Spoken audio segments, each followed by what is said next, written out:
Meenakshi Thapar murder case, Bollywood की एक उभरती अदाकारा की दर्दनाक हत्या।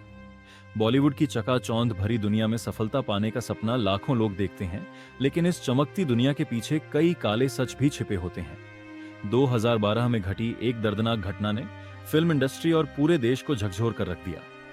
ये कहानी है उभरती हुई अभिनेत्री मीनाक्षी थापर की है, जिनकी निर्मम हत्या कर दी गई थी। यह एक ऐसी क्रूर साजिश थी जिसमें लालच, धोखा और अमानवीयता का घिनौना रूप देखने को मिला।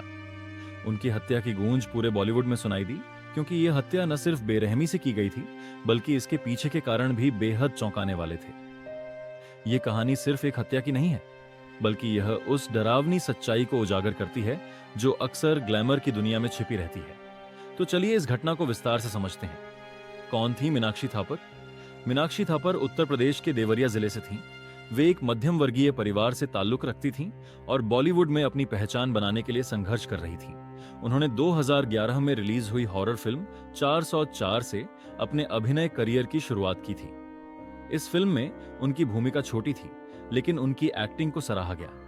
इसके बाद मीनाक्षी को हीरोइन नाम की फिल्म में एक छोटा सा रोल मिला, जिसमें उन्होंने बॉलीवुड अभिनेत्री करीना कपूर के साथ स्क्रीन शेयर की थी।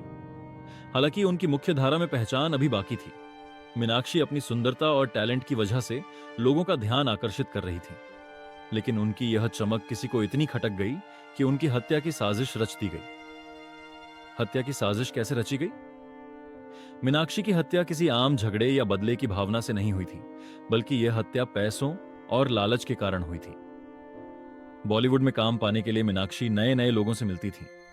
इसी दौरान उनकी मुलाकात दो संघर्षरत कलाकारों अमित जायसवाल और उसकी गर्लफ्रेंड प्रीति सुरिन से हुई। ये दोनों भी फिल्म इंडस्ट्री में अपनी पहचान बनाना चाहते थे, लेकिन इनकी नीयत ठीक नहीं थी।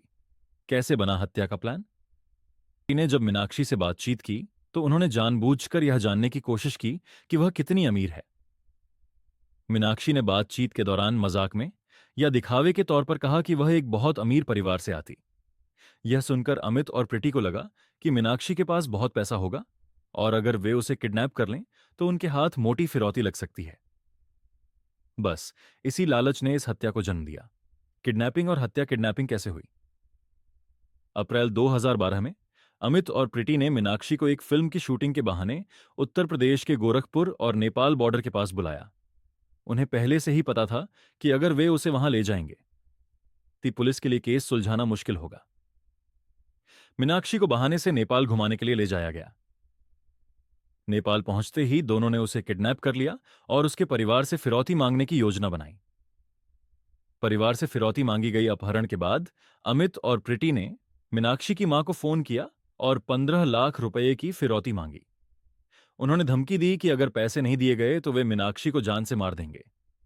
मीनाक्षी की मां बहुत घबरा गई। वह मध्यम वर्गीय परिवार से थीं और इतनी बड़ी रकम जुटा पाना उनके लिए नामुमकिन था। उन्होंने हथियारों से समय मांगा, लेकिन अपराधियों को जल्दी थी।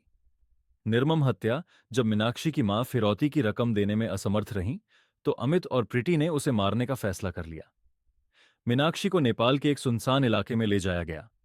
वहां अमित और प्रीति ने पहले उसका गला दबाकर उसकी हत्या कर दी। इसके बाद सबूत मिटाने के लिए उसका सिर धड़ से अलग कर दिया। कटा हुआ सिर नेपाल में ही फेंक दिया गया, जबकि उसका शव एटालकर मुंबई वापस ले आए। यह हत्या इतनी क्रूर थी कि सुनकर ही रोंगटे खड़े हो जाते हैं। पुलिस की जांच और अपराधियों की गिरफ्तारी। मीनाक्षी के गायब होने के बाद जब परिवार ने पुलिस में शिकायत दर्ज कराई, तो मुंबई पुलिस ने मामले की गहराई से जांच शुरू की। पुलिस ने मीनाक्षी के कॉल रिकॉर्ड्स खंगाले और पाया कि आखिरी कॉल अमित जायसवाल के नंबर पर था।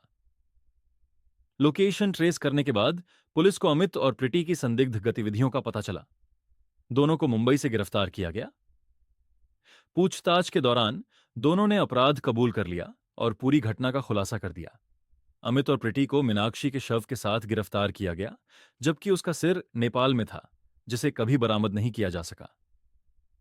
न्याय और सजा। 2013 में इस केस की सुनवाई शुरू हुई। अदालत में अमित और प्रीति के खिलाफ मजबूत सबूत पेश किए गए। हत्या के तरीके और उनके कबूलनामे को देखते हुए अमित और प्रीति को उम्र कैद की सजा सुनाई गई। यह केस पूरे देश में सुर्खियों में रहा और बॉलीवुड की काली सच्चाई को उजागर किया। निष्कर्ष, मीनाक्षी थापर की हत्या सिर्फ एक अपराध नहीं थी, बल्कि यह दिखाता है कि बॉलीवुड में संघर्ष कर रहे कलाकारों को किन खतरों का सामना करना पड़ता है। यह केस एक सबक भी है कि कभी भी किसी अजनबी पर आंख मूंद कर भरोसा नहीं करना चाहिए। पैसे और लालच में लोग किस हद तक गिर सकते हैं, यह इस घटना से साफ जाहिर होता है। मीनाक्षी का सपना बॉलीवुड में चमकने का था, लेकिन कुछ लालची लोगों ने उसकी जिंदगी ही खत्म कर दी। इस केस ने पूरे देश को हिलाकर रख दिया और यह साबित कर दिया कि बॉलीवुड में सफलता की राह उतनी आसान नहीं है जितनी बाहर से दिखती है। अगर ये वीडियो आपको पसंद आई हो तो वीडियो को लाइक और चैनल को सब्सक्राइब जरूर करें।